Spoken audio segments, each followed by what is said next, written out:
Welcome back to This is Thailand. Most of the stories we tell on this channel end with a man on a plane home, lighter in his bank account, heavier everywhere else. Wiser, maybe. Sometimes not even that. You know the format by now.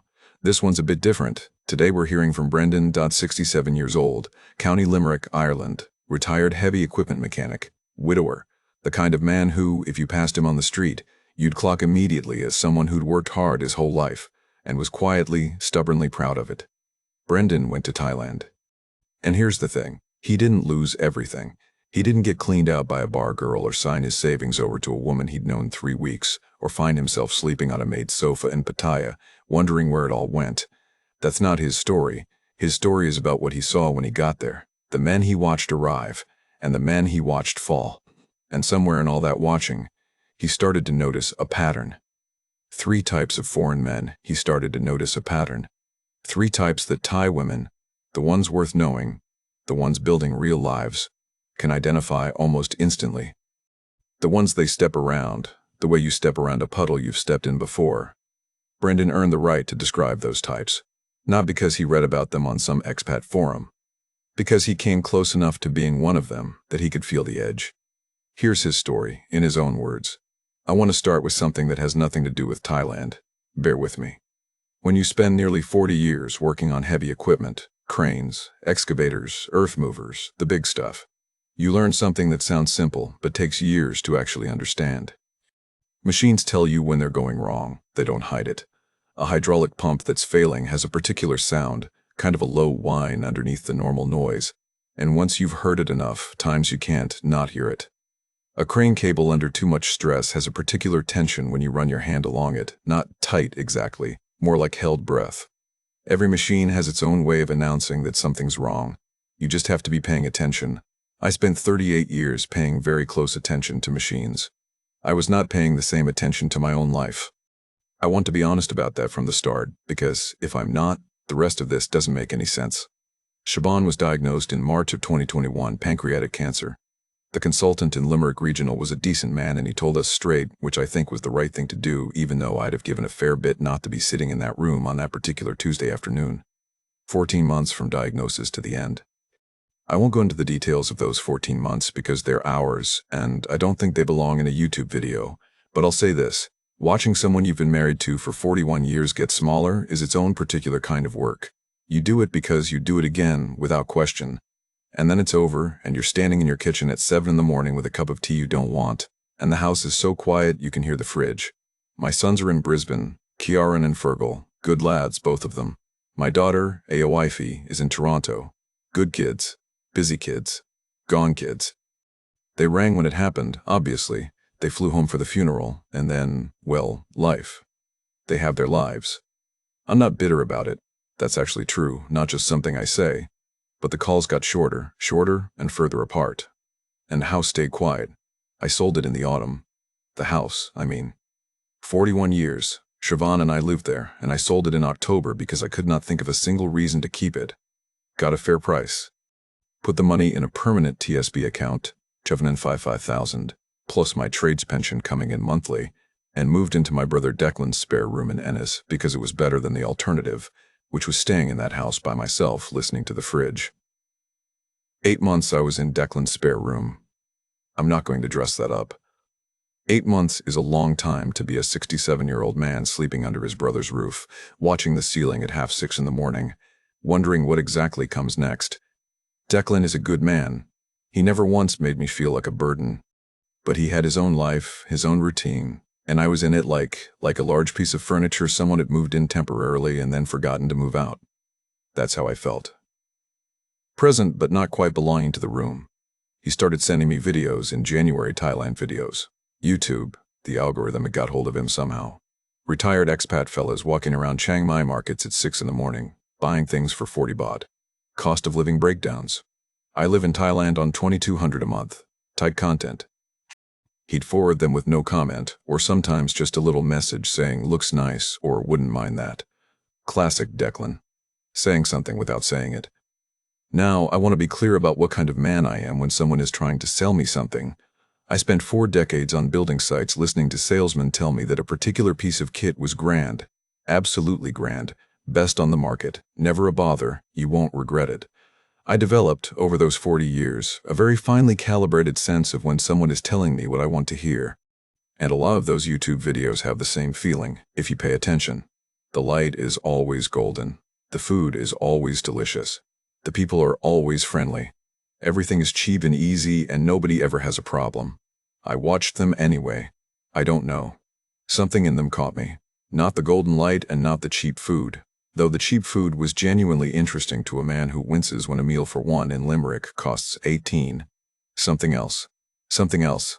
Something I'd have had trouble naming at the time. I think it was this. None of it had sherbon in it. Every room in my house had sherbon in it.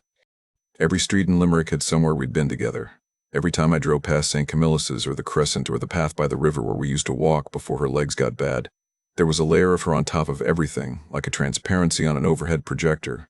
Declan's kids would have no idea what I'm talking about there, this impression of her over the familiar world. It was everywhere. It was exhausting in a way I hadn't expected and couldn't explain to anyone. Thailand had none of that. Thailand had none of that. Thailand was completely, thoroughly, blissfully blank. I spent 3 months looking into it before I booked anything. That's the kind of man I am. Read the expat forums, and there's some interesting material on those forums. I'll tell you that for free. Though interesting is doing a lot of work in that sentence. Watched more videos. Bought a book about retiring abroad that was 16 years old and mostly useless, but gave me something to do with my evenings. I was particularly attentive to what Declan did and didn't say when the subject came up. He'd say Chiang Mai seems lovely, very cultural, and he would very carefully not say anything about Pattaya, which told me something. When a man is that deliberate about not mentioning a place, the place has a reputation. I booked Chiang Mai. 1 month.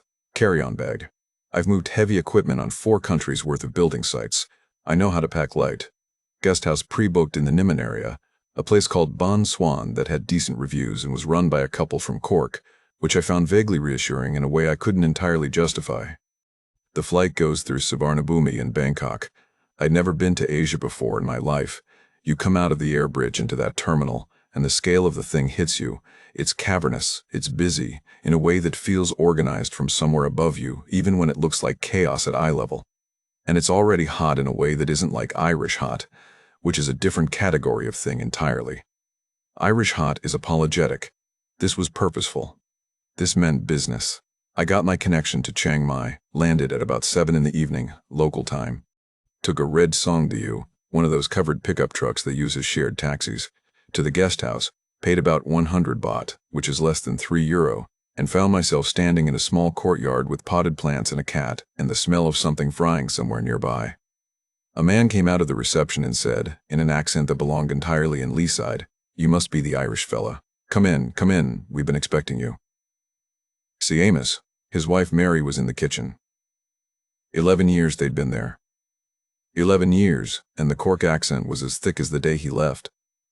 I sat down in their little common room with a Leo beer. Leo, not Singa. Say Amos had opinions about this, and I thought, right, so this is Thailand. And for the first time in I couldn't tell you how long, the house wasn't quiet, because I wasn't in the house anymore. Say Amos and Mary ran a tight operation.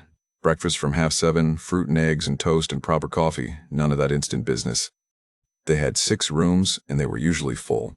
A rotating cast of Europeans and Australians, and the odd American, most of them somewhere between 55 and 70, most of them with the same look about them that I imagine I had, the look of a man who has recently stopped being busy and hasn't yet worked out what to do with his hands. The first week I walked. That's mostly what I did. Chiang Mai is a good city for walking if you get out early enough before the heat builds into something serious. I'd be up at 6, out by past, into the old city through the moat. There's a Wat on nearly every block in the old city, little temple compounds behind walls, and in the early morning you'd see monks in orange robes collecting alms, very quiet and unhurried, and the whole thing had a quality of, I want to say orderliness, but that's not quite right. Intention. Everything happening exactly as it was supposed to, without fuss. I liked that. I responded to it in a way I wouldn't have expected. The food markets were running by 6:30. Mu ping, pork skewers grilled over charcoal, for 10 baht each, roughly 26 cent, sticky rice in little bags. Cow tom, which is a rice porridge, from women with big pots and no patience for people who couldn't decide quickly. I ate everything that was put in front of me, and I had no problems with any of it, which Seamus said made me unusual and either very lucky or very resilient. And I said I'd spent 38 years eating building site canteen food, so my stomach had probably given up having opinions. The cost of things was, look, it was genuinely startling. A proper sit-down lunch, soup and rice, and some kind of pork dish at one of the little places just off Niman Road came to about 80 baht. That's roughly 2 to 110. I kept doing the conversion in my head those first days. Couldn't stop myself. 220. In Limerick, I'd pay 14 for a sandwich and a coffee that wasn't as good as what Mary was making every morning in that little kitchen. I'm not saying money was the whole reason I stayed, but I'm not going to pretend it wasn't a factor, because that would be dishonest, and dishonesty is how men end up in trouble over here. The pension I have from the trades, not enormous but steady, would barely keep me comfortable in Ireland. In Chiang Mai, it covered nearly everything, with room to spare. That changes the feeling of a place. When you're not doing the constant mental arithmetic of whether you can afford to be somewhere, you actually start to be there. Seamus introduced me to the coffee shop situation at the end of my first week. There's a cluster of them around the Niman area. Good coffee, air conditioning, free Wi-Fi, and at any given morning a selection of Western men of a certain age who have nowhere particular to be. Seamus walked me into one called Reister Sato on the Monday morning, ordered himself something with an Italian name I didn't catch, pointed at a table near the window where two men were sitting with laptops they weren't really using, and said, "Right, that's Klaus and that's Murray. They'll tell you everything you need to know. Some of it'll even be true." Then he left. Klaus was German. Retired civil engineer, had worked on infrastructure projects across Southeast Asia for the last 15 years of his career, knew Thailand better than most Thais he'd meet, or so he implied in the modest way that Germans imply things. He'd been in Chiang Mai 6 years. He spoke functional Thai, not fluent, but enough to handle a conversation, enough to read a contract, enough that people didn't immediately see a farang and start doing the arithmetic. He had a girlfriend, a woman named Nit, who taught secondary school maths, 51 years old, and he talked about her the way a man talks about a business arrangement he considers very fair, with appreciation, with clarity, without sentiment. He knew what the relationship cost him in practical terms, and he considered it reasonable. I respected that. Murray was Canadian, Winnipeg. Former postal worker, which I mention only because it informed a certain quality in him, a patient, roots and schedules kind of mind that had been badly disrupted by a woman in Phuket and hadn't entirely recovered its timetable. He'd lost 800,000 baht to her over 6 months. That's roughly 21,000.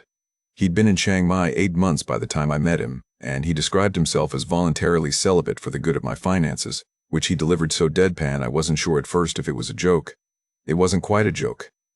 The thing about Murray was that he wasn't stupid, and he wasn't naive, and he still lost 221,000. That was important information. He'd known what the situation was, roughly. He'd told himself it was different because, and here's where it gets familiar, she was different. She wasn't like the others. She had a plan, she had ambitions, she just needed some help getting started, and once she was on her feet, things would be different. The escalation had been gradual and logical. First a phone, then rent, then her mother's medical bills, then a motorbike for her brother. Then one day Murray noticed he'd transferred 800,000 baht to a woman who had, it eventually emerged, a husband and 2 children in Nakhon Si Thammarat. He said, without any particular self-pity, that he hadn't been scammed exactly. He'd signed up enthusiastically for something he didn't read the terms on. I wrote that down later. I actually wrote it down. The third man in that loose group was Dave. Dave from Wexford, which meant we had an automatic understanding about certain things that would take an hour to explain to anyone else. Dave had been in Chiang Mai 10 years. He was married to a woman named Ploy from a farming family about 40 kilometers outside the city, and the marriage by all observable evidence was solid. They had a house, routines, a life that had clearly been built rather than fallen into. He paid Sinsod, the bride price, of 200,000 baht, roughly 5,200, when they married 7 years ago, and he'd funded the construction of a house for Ploy's parents in their village at a cost of 1.8 million baht, which worked out to about 47,000. He'd also put 2 of her siblings through university, not aught. Now, when I tell non-expats that number, C27,000, a house, they react the way I'd have reacted before I came here. They hear exploitation. They hear a man who got cleaned out. But Dave didn't seem cleaned out. Dave seemed like a man who'd done a calculation, understood what he was getting in return, and decided it was fair, and I kept coming back to that in the weeks that followed. The difference between Dave's situation and Murray's situation wasn't really about the money. It was about something else, about whether both people knew what the arrangement was. I spent 2 weeks going to that coffee shop every morning, listening more than talking, which is my natural mode. By the end of the second week, I knew I wasn't going home after 1 month. I rang Declan and told him. He said, "I knew that when you booked the flight," in the tone of a man who is trying not to sound too pleased with himself. I contacted the guest house about extending, then I asked Klaus about the retirement visa, because I was going to need one. He looked at me for a moment, with the assessing look of an engineer being asked whether a structure will hold, and said, "You have the money for the bank deposit. The requirement is 800,000 baht in a Thai bank account, about 21,000, which they verify but don't touch." I did. Klaus said he'd walk me through the process. He'd done it twice, and knew which immigration office in the city to avoid on which days. He was very specific about which days to avoid. This also turned out to be important. I extended to 3 months, set up a Thai bank account with Klaus's help at a Capricorn bank on Hui Kai Yu Road, started the paperwork for the non-OA visa, began eating breakfast at the coffee shop most mornings like I'd been doing it for years. And somewhere in those first weeks, I'm not sure exactly when it shifted, I stopped thinking of myself as a man who was visiting Thailand and started thinking of myself as a man who was, for the moment, living there. Those are different things, different weight, different kind of attention. I was paying attention again, just to different things than before. There was a man who came into the coffee shop occasionally, not part of the regular group, just a peripheral figure. The kind of man who turns up at the edges of expat social circles in every city in Southeast Asia. English, from somewhere in the Midlands, I never got more specific than that. He always had an air of mild urgency about him, like he was between things, and he always had some piece of information that he'd offer to the table without being asked. Tips about visa agents, restaurants that were closing down, properties going cheap. I'll call him Gary, because that's the kind of name he had. Gary introduced me to Pim about 6 weeks into my second month, but I'm getting ahead of myself. First, I should tell you about the retirement visa process, because it's relevant and because Klaus's warning about the immigration office turned out to be extremely well-founded. The Chiang Mai immigration office is on Mahidol Road. You need to go on specific days, and you need to bring copies of everything: your passport, your non-OA visa application, bank statements showing the 800,000 baht deposit, your health insurance certificate, photographs, a signed letter. Klaus had a checklist. An actual printed checklist, which he handed me across the coffee shop table like a man transferring a piece of engineering documentation. He said, "Do not go on Monday. The queue on Monday is not survivable." I went on a Thursday. Was in and out in under 2 hours. The 800,000 baht, roughly 21,000, was sitting in my Capricorn account, untouched, doing its official duty of proving I existed as a financial entity. The rest of my money stayed in Ireland. I wasn't going to move more than I had to into a Thai bank account until I was certain I was staying, and even then I had some thoughts about that. The visa was approved. I was now, officially, a retired foreign resident of Chiang Mai, which sounds more dignified than it felt. What it felt like was that I'd made a decision that I hadn't quite consciously made yet, and the Thai immigration department had formalized it before I had. I moved out of the guest house at the end of month 3, found a small apartment on a side street off Canal Road, a 10-minute walk from the Niman coffee shops, a 5-minute walk from a 7-Eleven, which you quickly discover is the relevant measurement of distance in Thailand. 1 bedroom, small kitchen, balcony that fit 2 chairs if neither person moved. 18,000 baht a month, which is roughly 470. I paid 3 months in advance and felt the particular satisfaction of a man who has negotiated a fair price and knows it. I had a routine by now. Early walk before the heat. Coffee shop by 8. Lunch somewhere near the night bazaar or the market on Wallai Road on Saturdays. Back to the apartment in the afternoon. Leo beer in the evening at a little open-air place 2 streets over where the owner spoke no English and we had got along perfectly for weeks on a combination of hand signals and mutual goodwill. I was, I suppose, content, not happy in any dramatic sense. Content. It was enough.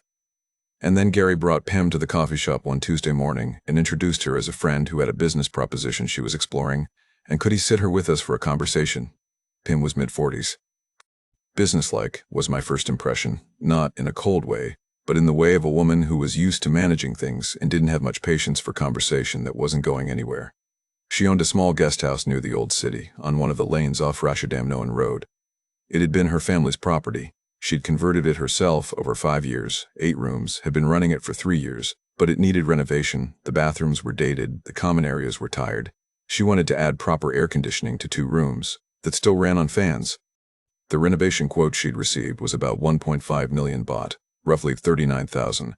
She was looking, Gary explained, for a silent partner, someone to fund the renovation in exchange for a 40% stake in the business going forward. Now I want to be clear about my reaction because I think it matters. My first reaction was not enthusiasm. My first reaction was the specific wariness of a man who has spent 4 decades on building sites being told by someone that a structural component is absolutely fine, not to worry about it, it's grand. I knew about the restrictions on foreigners owning businesses in Thailand. I'd read enough on the forums to know that the law was complicated on this point, that foreigners weren't supposed to own majority stakes, that various workaround structures existed, and that most of them occupied a legal gray area that could go badly wrong. I said this not aggressively, just as a question. What's the ownership structure? Gary explained, in the smooth and practiced way of a man who'd explained this before, that nominee structures were common practice. Many long-term expats operated businesses this way. It was well established, not a problem. I recognized the cadence. I couldn't place it immediately. It was only later I realized it was the same rhythm as every salesman who'd ever told me a piece of kit was grand, absolutely grand. But I didn't walk away. That's on me. I didn't walk away because Pim was businesslike rather than flirtatious, and I had unconsciously assumed that the romance scam packaging. Same structure, different packaging. Same structure. I didn't see it. I visited the guest house twice. It was real. That was the thing. It was an actual building with actual rooms and actual problems that needed fixing, and I could look at the renovation quote and understand it because I'd spent my life around construction costs. The numbers made sense to me in a way that perhaps they wouldn't have to someone who hadn't worked in that world. The bathrooms did need work. The common area was tired. It all checked out. I paid a 60,000 baht good faith deposit, about 1,600, to hold the arrangement while I considered it properly. This was framed as standard practice. I told myself I was being cautious by not committing the full amount immediately. Klaus found out 4 days later.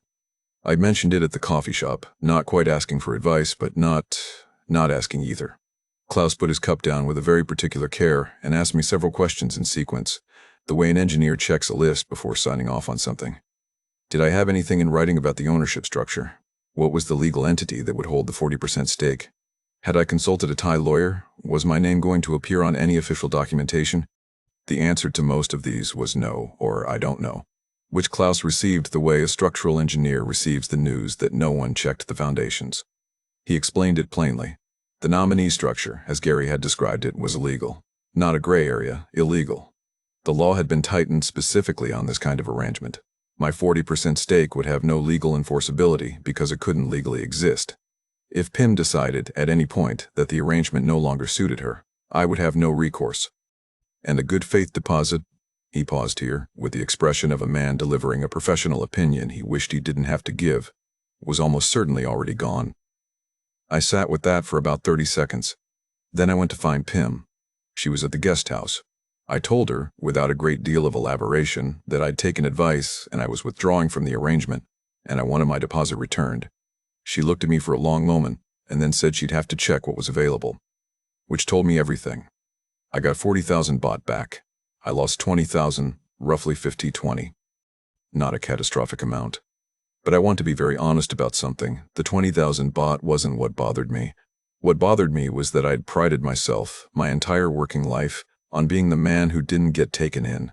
I was the one who listened to the salesman and nodded and then went and checked the specs independently. I was the man who read the contract before he signed it. And it had taken a slightly different presentation, no romance, no flattery, just a businesslike woman and a renovation quote that made construction sense. And I had nearly walked 1.5 million baht into an unenforceable arrangement and called it caution. Gary stopped coming to the coffee shop after that. I noticed, but I didn't spend much time on it. Klaus, to his credit, said nothing more about it. He just moved on to the next subject, which was the best route to the Sunday market on Walleye Road and whether I'd tried the cow soy at the place near the moat. I was grateful for that. Some lessons you need a man to deliver cleanly and then let lie. I thought about it a lot though, not with self-pity. More. The way I'd think about a near miss on a building site, methodically, trying to understand exactly what I'd failed to check and why, so I didn't fail to check it again. The packaging had been different. That was all. The mechanism was identical. After the PIM business, I went through a period, maybe 3 or 4 weeks, where I was suspicious of everyone, not in a dramatic way, just a low-level wariness, like a dog that's been startled and keeps its ears up even when there's nothing to hear. I'd sit at the coffee shop and watch the other men and wonder what they were getting wrong that they didn't know yet. I tipped carefully and counted my change and declined 2 subsequent invitations from peripheral expat acquaintances to look at interesting opportunities. I was, for a short time, becoming the accountant. I didn't have a name for it then, but I can see it clearly enough now. Klaus noticed. He didn't say anything directly, that's not his way, but one morning he put a coffee in front of me that I hadn't ordered and said, in his unhurried German English, "The lesson from the guest house is not to trust nobody. The lesson is to ask the right questions." Then he went back to his newspaper. I thought about that for several days. It was in the months after, months 4 through 9, roughly, that I started to actually see the patterns I'd been trying to understand since I arrived, not because I was looking for them, more because I'd been there long enough, and was still enough, that they started to present themselves. My apartment lease was settled. My 90-day immigration reporting was in order.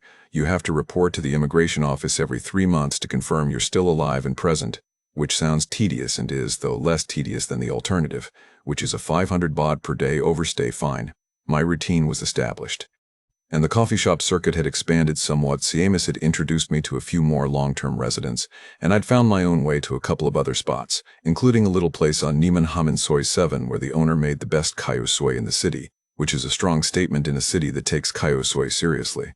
The first type I'd call a rescuer arrived through Siamis. His name was Gerald. Retired secondary school teacher from Manchester, 63 years old, recently widowed. His wife had gone about 8 months before Siobhan. Cancer as well, different kind. He and I had that in common, and it meant we talked more directly than men of our generation usually manage on short acquaintance. Gerald arrived in Chiang Mai about 6 weeks after I moved into my apartment. He was a decent man. Gentle, actually, the kind of teacher who probably remembered every student's name for 20 years. And he was in a specific kind of pain that I recognized, because I'd felt the edges of it myself in those first weeks. The pain of having been essential and then abruptly not. As a teacher, as a husband, as the center of a household, and then, overnight, none of those things. He needed to be needed in a way that had nothing to do with sex or romance, and everything to do with identity. He met a woman named Juan within his 2nd week. She'd come up from Pattaya, she said, to get away from that life. She was 38, had a daughter back in Soren with her mother, was trying to sort herself out. Gerald told me about her over coffee the 3rd week he was there, and I listened to how he talked about her, not the way a man talks about a woman he fancies, but the way a man talks about a project he's committed to. He was funding her apartment on the north side of the city, 12,000 baht a month, roughly 310, her mother's blood pressure medication, about 3,000 baht a month. Her younger brother needed a motorbike to get to work, a second-hand Honda Wave, 35,000 baht, around 910. Gerald mentioned each of these things not as complaints, but as updates, progress reports. He knew what it looked like. I didn't insult him by pretending he didn't, he said to me once, very directly. I'm not stupid, Brendan. I know the situation. And I believed him. But knowing and caring, as I said at the start of this, are different things.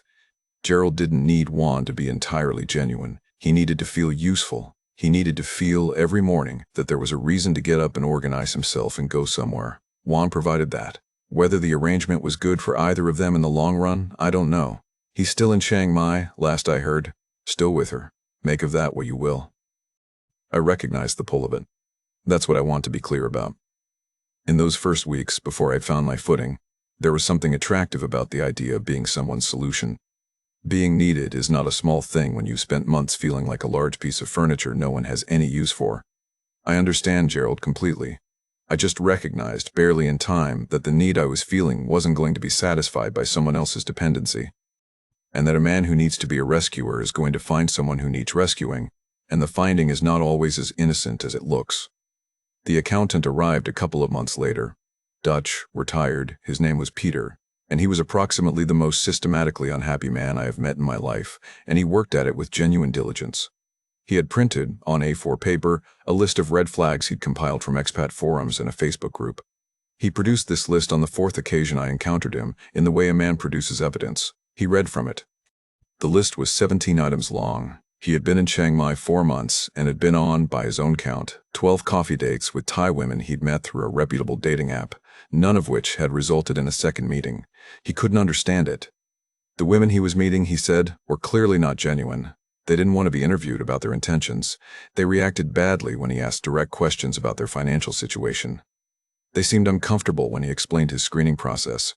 He'd been on the forums. He knew the risks. He was being sensible. I thought about how to say what I wanted to say. I'm not a man who enjoys delivering uncomfortable observations, but I liked Pieter well enough in a limited way, and it seemed unkind not to. I told him that the women weren't leaving because they were hiding something.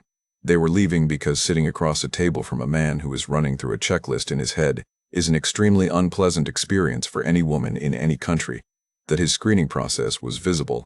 That caution worn on the outside looks exactly like contempt. He didn't agree.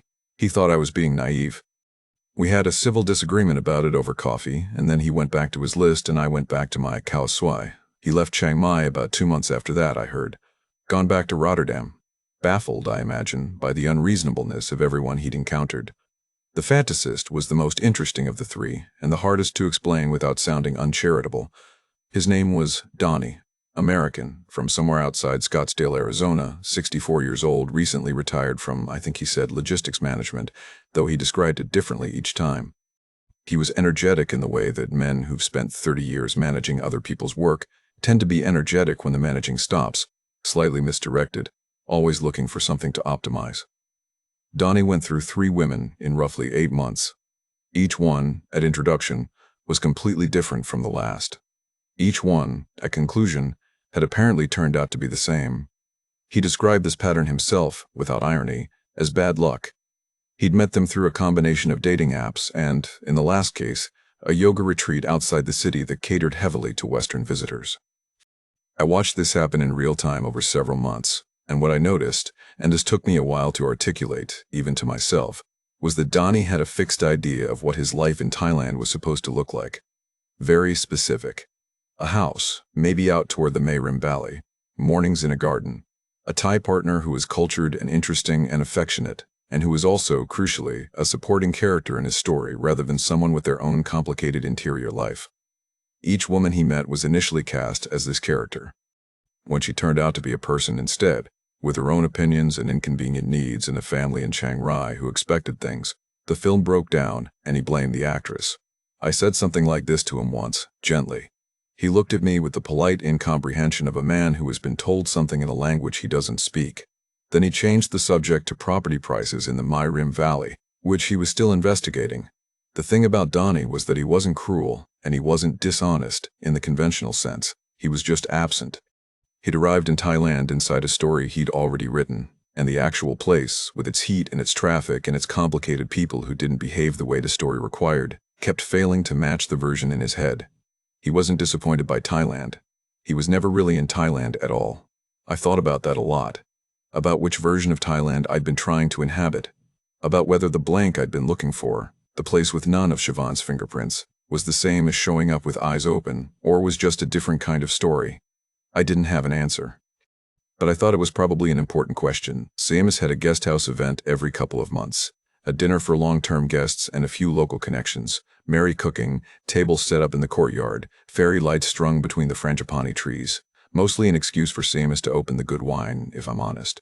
But it served a social function for the extended network of expats and locals who orbited the guest house. I'd helped him set up tables at the previous one, which was how he knew to ask me again. The second event was in February, about 9 months after I'd arrived. Nong's catering company supplied the food. I was shifting a trestle table through the narrow kitchen corridor when she arrived with the first of 3 large containers of tom che gai and a younger woman, her daughter, as it turned out, carrying a box of sticky rice portions wrapped in banana leaf. Nong was 54, though I didn't know that at the time. Small, precise in her movements, wearing a plain green apron over her clothes and already scanning the kitchen layout with the professional eye of someone calculating logistics. She said something quick in Thai to her daughter, adjusted where the containers were going, and got to work. I got out of her way. She seemed to require this. We were in that kitchen together for the better part of 2 hours. We didn't have what you'd call a conversation. She was working, and so was I, and the kitchen was not large, and we navigated around each other with the mutual awareness of two people who both know what it means to have a job to finish. At some point I handed her a ladle she was reaching for before she asked, and she said Kob kun without looking up, which is thank you in Thai. And I said Mai Pen Rai, which is something like no problem, and was one of about 12 Thai phrases I'd learned at that point, mostly from Klaus and mostly mispronounced. She looked at me then. Just briefly. A reassessment.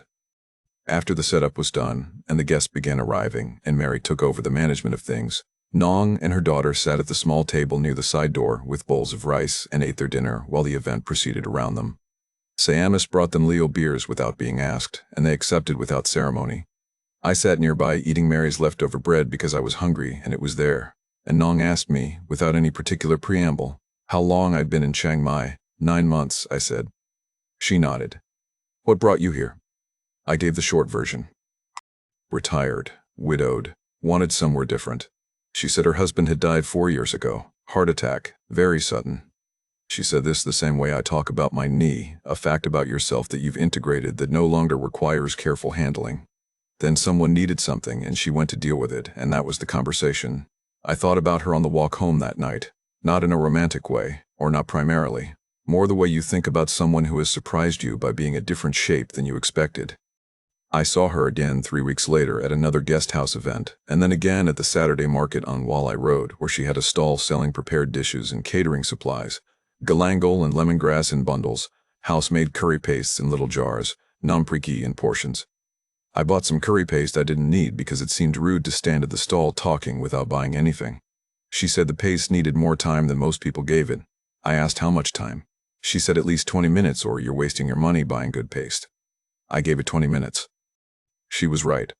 Somewhere in the month after that, without any particular moment I could point to, we started meeting for coffee on Tuesday mornings at a place near the THA gate that she'd been going to for years. She knew the owner. They talked in Thai while I sat and looked out at the moat in the old city wall and felt, for the first time since I'd arrived, that I was inside something rather than observing it from a slight distance. I was also, I want to be honest about this, extremely careful. I was monitoring myself the way you monitor a piece of equipment that's been running a bit warm.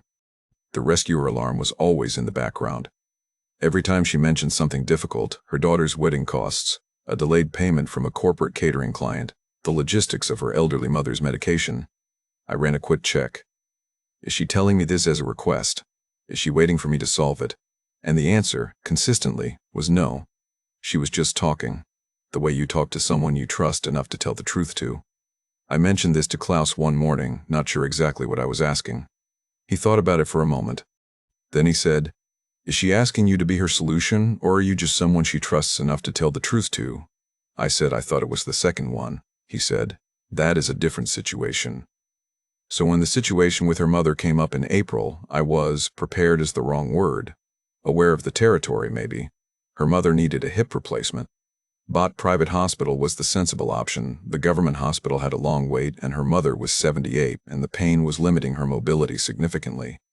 The total cost at Chiang Mai Ram Hospital was 180,000 baht, roughly 4,700. Nong had the money in principle, her business was solid, but it was tied up in a large catering order she'd prepaid stock for and wouldn't see back for 6 weeks. She mentioned this to me over coffee, in the same matter-of-fact way she mentioned everything, not looking at me when she said it, looking out at the street. I sat with it for 3 days. The rescue alarm fired immediately, loudly, and kept firing. I went through it methodically, the way Klaus had taught me to go through things. Did she have a business? Yes. Did she have a business? Yes. Did she have income? Yes. Was she asking me to fix it? No. Was the need real? Yes, verifiably. She'd shown me the hospital quote when I asked to see it, without any drama, as if the question was entirely reasonable, which it was. The loan felt right. Not as a gesture, not as rescue, just as a practical arrangement between two people who trusted each other. I offered 90,000 baht, half the cost, roughly 2,350, and I wrote it down on a piece of paper, both our names, the amount, the date, no interest, repayment whenever she could manage it. She took 2 days to think about it. When she agreed, she seemed uncomfortable in a way that I found reassuring, the discomfort of a self-sufficient person accepting help they didn't ask for, not the ease of someone who'd expected it. She began repaying it the following month. 3 installments of 15,000 baht each. After the third one, I told her to stop. We didn't discuss it further. She gave me a look that I took to mean she understood and was not going to make a scene about it, which suited us both. A month later, she invited me to Sunday lunch at her family home, a house in a quiet compound on the east side of the city, 20 minutes from my apartment by Sanfeiyu. Her 3 children were there.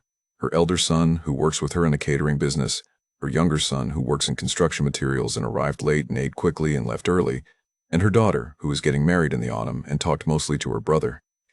Her mother sat in a good chair near the window and was brought food and was deferred to in the easy, habitual way of a family where this is simply how things are. Nobody paid me a great deal of attention. They were curious, in the restrained way of a family meeting someone for the first time. A few questions about Ireland, a polite comment about my Thai, which remains quite bad, and then they got on with the lunch and I was simply part of the table. I thought about that on the Songdae-yu home, about how I'd expected to feel the scrutiny of a family evaluating a foreign man's financial utility, and instead felt the mildly flattering indifference of people who have their own lives and are willing to extend you a provisional place in their orbit if you earn it, and don't feel any particular urgency about the matter either way. It felt, oddly, like being taken seriously. I walked from the Songdae-yu stop to my apartment through the early evening heat, the street stalls setting up along the footpath, the smell of garlic and chili from somewhere close, a temple bell from the Wat 2 streets over that goes at 6 o'clock every evening, and that I'd stopped noticing months ago and suddenly noticed again. And I thought, this is the actual place, not a version of it I brought with me. The actual place. That's a harder thing to find than you'd expect. I think that's probably what I was looking for all along. So, 14 months. That's where I am now. 14 months in Chiang Mai, retirement visa renewed, same apartment off Canal Road, same coffee shop most mornings, same open-air place, 2 streets over in the evenings where the owner and I have by now developed a wordless communication system of some sophistication. Let me tell you what I've spent, because I think it matters, and I think men who are considering this deserve honest numbers rather than the YouTube version where everything is vague and golden. Rent, 18,000 baht a month for 14 months, is 2,000 baht, roughly 6,555 baht. Daily living, food, transport, the odd Leo beer, a trip to Pai for 3 days in October and down to Bangkok for a week in January to do some things I couldn't do in Chiang Mai. Call that another 8,000 baht a month, which over 14 months is another 112,000 baht, roughly 2,900. The guest house deposit I lost, 20,000 baht. The medical loan to Nong that became not a loan, 45,000 baht of the 90,000 because I stopped accepting repayments after the 3rd installment, which is roughly 1,170. Health insurance, which you cannot skimp on at my age in a country where you are not covered by anything, about 1,800 for the year. Total, somewhere around 22,000 for 14 months. In Limerick, that would have been 18 months of cautious living in Declan's spare room, doing nothing, going nowhere, watching the ceiling. I have 1,033,000 left in the account, not counting the 800,000 baht sitting in the Kausikorn for visa purposes.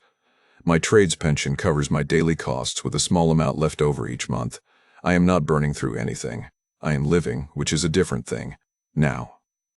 The 3 types. I want to come back to them, not to lecture. I'm aware I'm a 67-year-old man from Limerick who's been in Thailand 14 months, and that does not make me an expert on anything, but because I promised at the start of this to be honest, and honesty requires me to tell you that I recognize myself in all 3 of them. Partially. At different points. The rescuer, I felt the pull in the first weeks. Before the coffee shop, before Klaus and Murray and Dave.